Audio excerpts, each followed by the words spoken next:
Good morning, everybody. Welcome to another Monday Mindset. It is 10 o'clock. It's November 18th.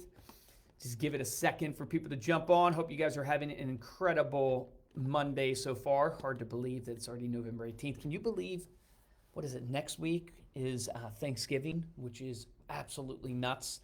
I titled this Monday Mindset as, Are You Ready for 2025? 2025, are you ready? Have you done your budgeting? Have you done your strategic planning, as they call it? And I was talking actually with my brother. My older brother Josh runs a property management company for us. So I do a lot of real estate on the side. I love real estate, so we do marketing for real estate agents, but we also do a lot of investing.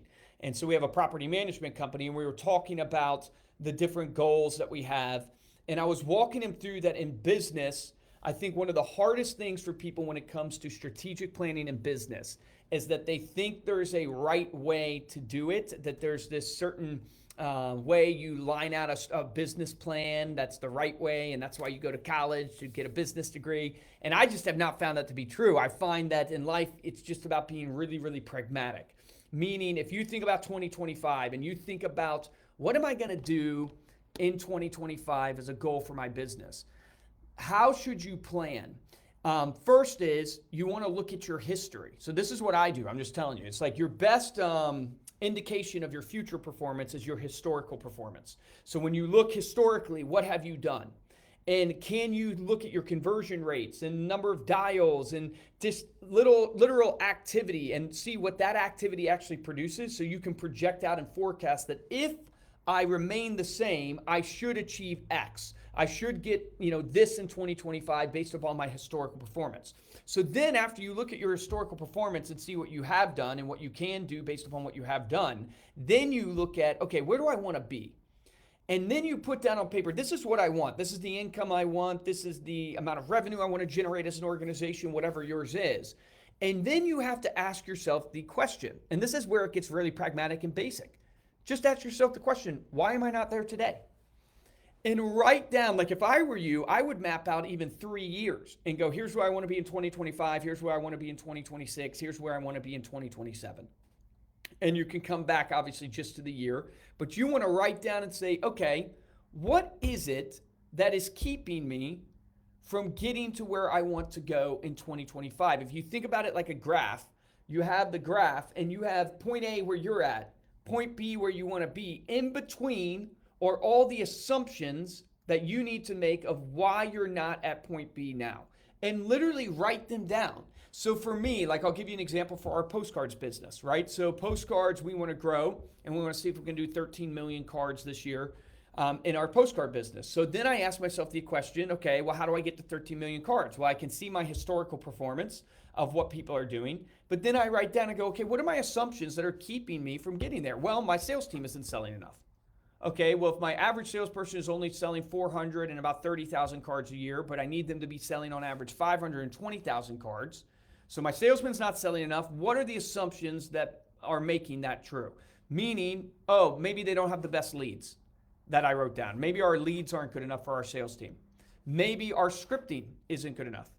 Maybe we aren't selecting the right salespeople. We actually have the wrong team members.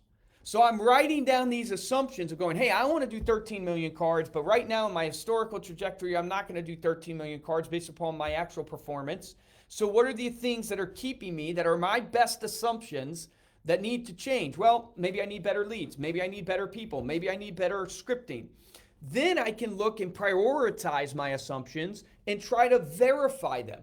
And that's where I think people a lot of times fall down. This is super basic, but it's just walking through this and putting it down on paper and taking time to think and verify and go and look, okay, if the leads aren't good enough, how many leads am I generating? Why aren't the leads good enough? Listening to some of the calls. What are my conversion rates right now on the leads? If I could move the conversion rate, let's say it's 15%. If I could move it to 20%, up by 5%, what would that do to the amount of closes? Would that get me to the revenue that I want to get in my 2025 goal?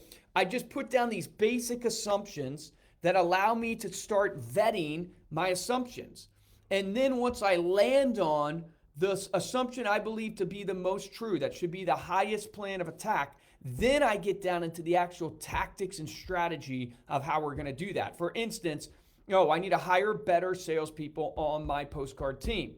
okay, what is our current hiring process? How am I going to shift the current hiring process to be able to select better salespeople? Where am I getting my salespeople from? Where are they coming in from? How would I change where they come in from? How many applicants do we get a month? How many actually convert to being full-time employees? Like all of a sudden I can start reverse engineering down based upon the assumption that I make.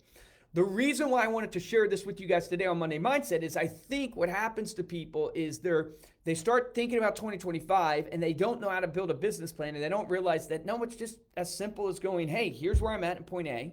Here's where I want to be in point B. What do I believe in my best knowledge is keeping me from getting from point A to point B? What are those assumptions? And how do I vet those assumptions? And once I land on the assumption that I believe to be the most true, that is keeping me from point A to point B, how do I then attack what I want to change about that assumption I made? And that's where I get into the tactics. And then once I develop that, that's my strategic plan. These are the themes that I'm going to go off of as an organization, that in 2025, we want to accomplish X, Y, Z. These are our themes. How are we going to do that? That then brings in the executive leadership. Now, you might not have executive leadership on your team, to start going, hey, these are the themes. This is where I want to move to as an organization. This is what I want to accomplish as an organization. Here are my assumptions and how I got here.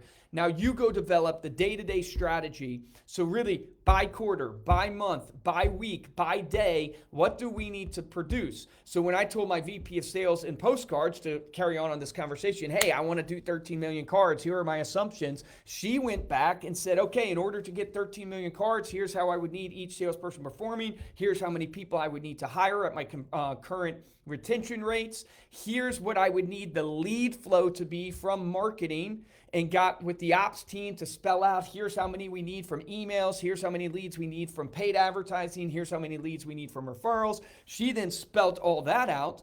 And guess what that did? That proved that, we're still not, I don't feel super confident that these things will play true. Case in point was, I told her just the other day, I said, hey, Kathy, your team would have to perform perfectly for you to hit this projection. Like you can't have somebody call out sick too many times in your averages. I don't like that, because no team that I've ever been a part of actually performs perfectly. We need to look at this again. You need to be more conservative in your estimate and come up with what that number would be when you know they're not going to perform perfectly. And then let's start thinking about ideas of how we can bridge that gap. So if you come in and Luke wants 13 million cards, but you're coming in at 12 million, what's that million? How do we bridge that gap? Because this is actually realistic. You're stretching the team, but we're going to hit it. This one is not realistic. It's perfect performance. Let's go back to the drawing board. How do we close the gap? I'm expressing this to you guys because I think so many people don't realize that this is, I think, how it works. Like every business person that I've been around, these great CEOs and these people that run, 1,000-person companies and stuff like that, when I really get into the nitty-gritty with them and talking to them, there's not some magic framework they're walking through. They're literally just sitting down, looking at what they historically have done, looking where they want to be based upon the vision for their company, and then making their best assumptions based upon the data and the knowledge that they have, and then vetting those assumptions. And that's the real key. Start with making the assumptions. Well, first start with where you want to be. But after you start with where you want to be, start vetting the assumptions out. Lay them down and start vetting them out, and then prioritize them. And then here's the key that I have failed at the most in my journey here at Reminder Media. You think you can do more than you can. But the truth is you probably need to only have 1 to maybe 3 focuses at most. Ideally 1. I have just found that lack of focus, spreading ourselves too thin with too many goals and not enough resources to function singular focused on those goals, has caused my organization to not grow at the speed I want to go to. Focusing, there's a great book, The One Thing by Gary Keller. He founded Keller Williams, but it's a great read if you want to read that, talking about focusing on one thing. I would encourage you, hone in to one thing at a time until you can push that thing to the end zone and then go to the next thing. It's been my biggest lesson that, Alex Hormozi had a quote the other day on LinkedIn where he said a lot of entrepreneurs fail because they believe they need to hire more people.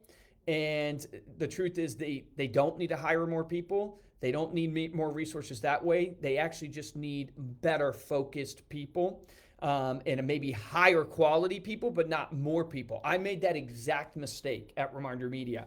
We were growing. We had a lot we wanted to accomplish. I had introduced a lot of products. I had introduced a lot of opportunity and tried to capitalize on it all. And I hired a ton of people thinking, oh, if I just hire a bunch of workers, then we'll have enough resources to do the work. And the truth is we weren't focused enough, and I didn't have the right players being focused just on one thing. Focus on one thing because you will get there faster. That's been my experience. And in the end, you'll win so much in that one thing that your cup will be overflowing with money that you can actually go do the thing that you also wanted to do. But it's very, very difficult in business to do multiple things well. And it's very, very difficult to keep communication in a large company flowing when you have 3, 4, 5, 6 focuses going on. It is really, really difficult. So that is my Monday mindset for you.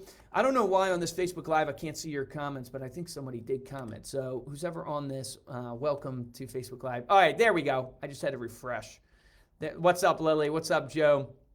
Tony, good to see you guys. All right, Tony's ready to crush 2025.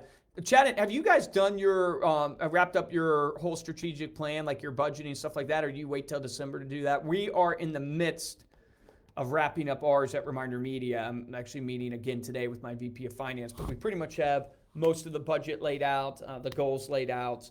Now just getting the final details to push people to verify. That's another thing, learning from my journey, if you will. Set goals that you will hold people to. So if you have a team, so this speaks, you should do this for yourself too, but it's hard to fire yourself if you're the solopreneur, because you are the company. But when you have a team, set goals that you will hold people accountable to, meaning people will lose their job if they don't get those goals. There will be consequences if you don't get those goals. I have made that mistake too often as well. I wanted to take the Grant Cardone methodology of 10X, think big. And the problem with that is you always come in under the goal that you set, and it becomes very, very difficult to hold people accountable because you set an outrageous goal that of course they didn't hit, but they came in well, but now you're telling them, well, you didn't come in good enough to the goal. I really wanted you to be at, at least 8X, but you came in at 6X. And so I have found that just clarity of goal and holding people to it drives a lot healthier of a business than speaking in the 10X mindset 24/7. It's great to be 10X when you're trying to dream and map out what could be done. So you think bigger and you push yourself and you don't limit your thinking. But in terms of the practicality of the day-to-day of holding people accountable, you need attainable goals that the person can commit to and knows they are accountable for. Because when you don't have that accountability, that realness of the goal, then all of a sudden you get where you can't let people go in your organization. And one of the healthiest things for your culture is who you fire, not who you hire. So culture is determined a lot by who you hire, but it's also determined by who you fire. By who you let go, you hold a high standard. It's the same for sports teams, right? I think about the Philadelphia Eagles. Now they're winning again, but they were losing there for a while. They looked really rough. Nick Sirianni's on the chopping block. He would not make it through this season as a head coach if they continue to perform as they are. And that's good. It's not because Nick Sirianni is the worst coach in NFL history and never deserves to be hired again. It's just, hey, it's not working. You're not winning. There needs to be accountability. We need to go get another coach. We need to change this atmosphere. The best thing, because I grew up a Washington Redskins fan, the best thing for the Washington Commanders ever has been the replacement of that ownership. And then they cleared the house of all the, the general management and then cleared the coaching staff. And now finally, it looks like they might have a rebirth in the making. Knock on wood. We'll see. Jaden Daniels, I hope so. But anyways, that is my challenge to all of you guys. Set your 2025 goal. Put down on paper your assumptions. Prioritize to the most valid assumption and then vet it as much as you can and then lay out a strategic plan of how you're going to overcome that assumption to get you from point A to point B. Let's get out there and win this week for our family, for our friends, for our clients. I appreciate you guys. Let's go. See ya.